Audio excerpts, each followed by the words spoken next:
मित्रों, देखिए, जैसे हमको पता है कि हमारा जो विधायकों का काम है, मंत्रिमंडल के साथियों का काम है, इसमें समाज की छोटी बड़ी सब समस्याओं को लेकर के विचार करना, पक्ष विपक्ष का आपस में वार्तालाप।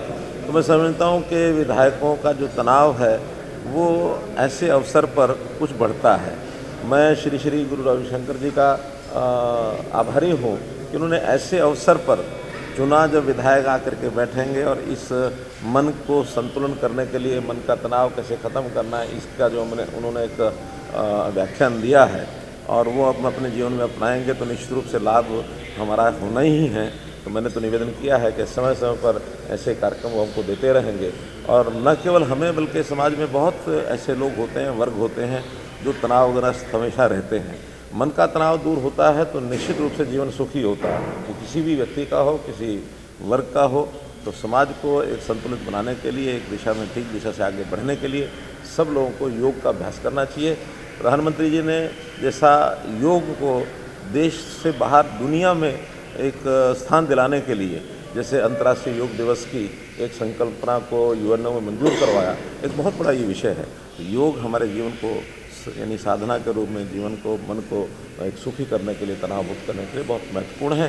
तो आज इस कार्यक्रम में हम लोग सर, आपके ऊपर इतनी जिम्मेदारी रहती है, सुबह से लेके रात तक आप मीटिंगों में रहते हैं, इतना टाइट शेड्यूल रहता है, पूरा प्रदेश चलाना, सारी व्यवस्था देखनी, आप कैसे अपना तनाव कम करते हैं? या तनाव आपके ऊपर भी रहता है, कई बार आपको भी लगता हुआ कि अब बहुत ज़्यादा हो गया, कुछ इस तरीके से? मोदी जी की जो सर ये है आदत की शुरुआत बनाए हुए, और आप कितना योग करते हैं? ये जो दिनचर्या का प्रबंधन है, एक बहुत बड़ा सहयोगी एक तत्व है कि हम अगर सवेरे से लेकर शाम तक अपने नियमित दिनचर्या को करके और उसमें योग को भी एक स्थान दें तो निश्चित रूप से उसका लाभ होता है। मैं लगभग 45 मिनट का समय इस काम के लिए सुरक्षित रखता हूँ। प्रातःकाल उठने के बाद और दैनिक दिनचर्या से निवृत्त होने के बाद 45 मिनट योग का अभ्यास, ये मेरा नियमित क्रम है। कोई इमरजेंसी हो जाए तो अलग बात है, अन्यथा रोज़ाना ये सब शारीरिक भी होता है, इसमें मन भी संतुलित रहता है। तो इन सब बातों का लाभ निश्चित रूप से मुझे मिलता है। और जैसा आज गुरुजी ने भी बताया कि प्रातःकाल उठ करके तो तनाव मुक्त होने का एक ही रास्ता है कि हम बिल्कुल चिंता मुक्त होकर के 10 मिनट 15 मिनट का ध्यान करें।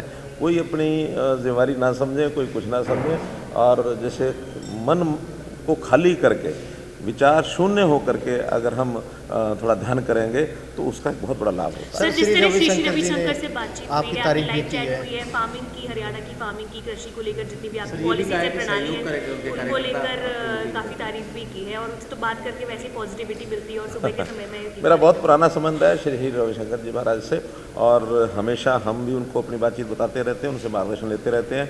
उन्होंने भी ये सारे कार्यक्रम जो है, बेंगलोर का जो उनका आश्रम है वहाँ चलाए हुए हैं, चाहे वो प्राकृतिक खेती का है, चाहे साधना है, योग है, अथवा अन्य बातें हैं। उन्होंने निमंत्रण भी दिया है, मेरा जाना तो विवाह नहीं हुआ, बल्कि आज भी हमने विचार किया है कि हमारी जो विधानसभा की कमेटियाँ हैं, और कुछ नहीं तो उनके समय के हिसाब से एक आध कमेटी हुआ भेजते रहेंगे, सभी विधायक जाएंगे, हमें भी अवसर मिलेगा, हमारे स्पीकर साहब, डिप्टी स्पीकर साहब, इनको भी अगर मौका मिलता है तो ऐसे आश्रमों में जा कर के मन को शांति मिलती है।